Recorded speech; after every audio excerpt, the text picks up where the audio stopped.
All right, the last module to talk about is unit issues with health and safety. So these are obviously things that the commissioner can help with a lot, which is that, knowing what's going on in camp and how to make sure that what they're doing is safe. So here are the learning objectives. Trying to describe the types of unit issues that are requiring camp commissioner assistance. And excuse me, the other thing here hopefully is to recall general camp health and safety concerns. As you can hear, my health doesn't seem to be the greatest right now as I'm doing these videos, so bear with me. Okay, so communication.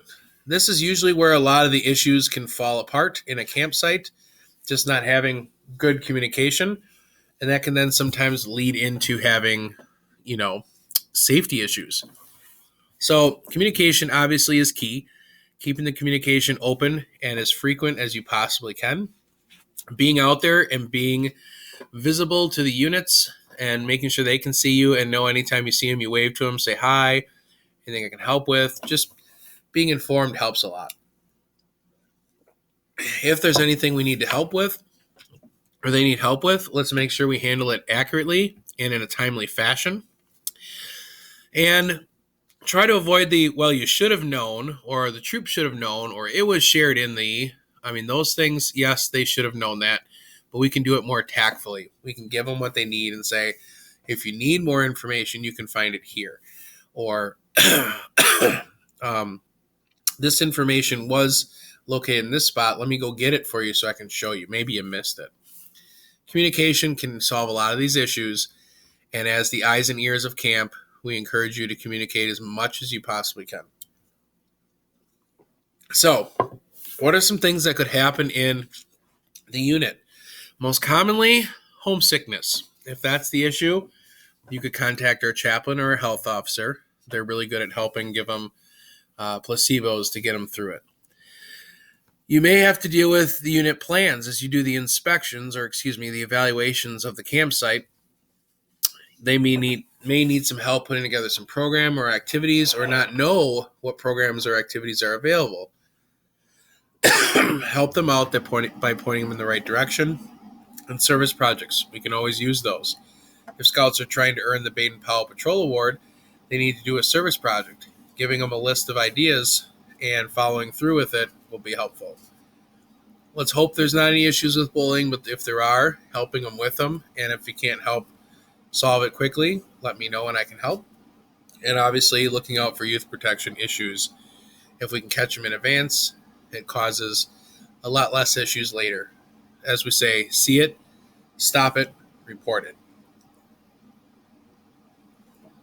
So, when you're going around, again, I should change that word instead of inspection and evaluation process, try to mentor the youth leadership in this process. When they're walking around camp and looking at things in camp and what they can improve on, use it as a learning experience.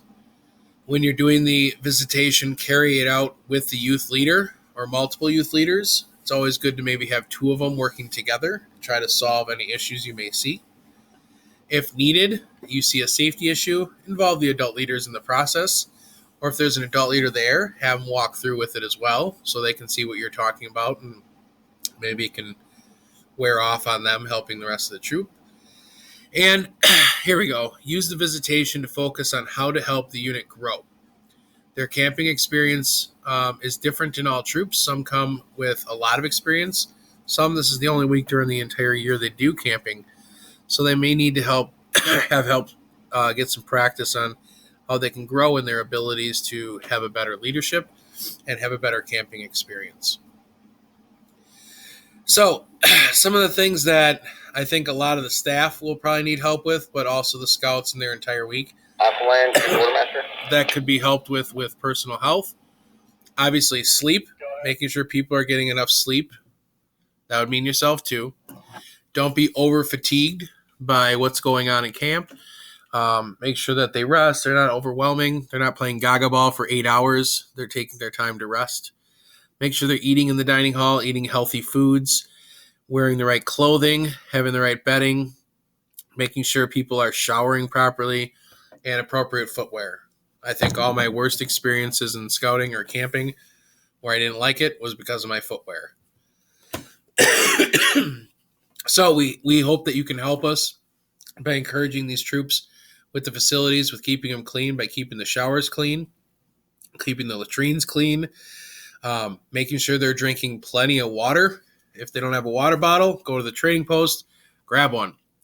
Making sure that their tents are clean and in good order, and that they're not in the sun all day, and they have places to go for shade, maybe needing tarps in their campsite. There will be troops that are going to cook at least 2 meals a week, and troops that may cook almost all their meals during the week. With any situation you see in the campsite, make sure they're following fire safety with FireGuard charts, and they know how to use their equipment properly. If you see any issues, see it, stop, or report it. We provide them with the proper items to sanitize their plates and such. Please make sure that they are following those. Food preparation, if you see that stuff going on, make sure they're doing it properly and they're getting rid of their trash properly. Making sure in their campsites that all the tents and tarps and such are spaced properly. They don't have any tripping hazards. If they do, we need to put bright markers on them to help them. And look around the site to make sure you don't see any widowmakers hanging around. We took care of most of that in the off season, as a lot of those widowmakers were within the 1,500 trees that we lost. So, in summary, describe the types of units, issues requiring your assistance, and recall general camp health and safety concerns. If at any time you're not quite sure if it's a concern or not, just ask. And remember, if we ever see something that doesn't look right, see it, stop it, report it. Okay? That's the end of our commissioner training. If you had any questions, please contact me, email me, or call me so I can help you be prepared before camp. And again, if I haven't gotten your certifications that you've been trained in commissioner training, please get those to me as soon as you possibly can. That's it. Thanks for listening to me, and I can't wait to see you at camp. Be there.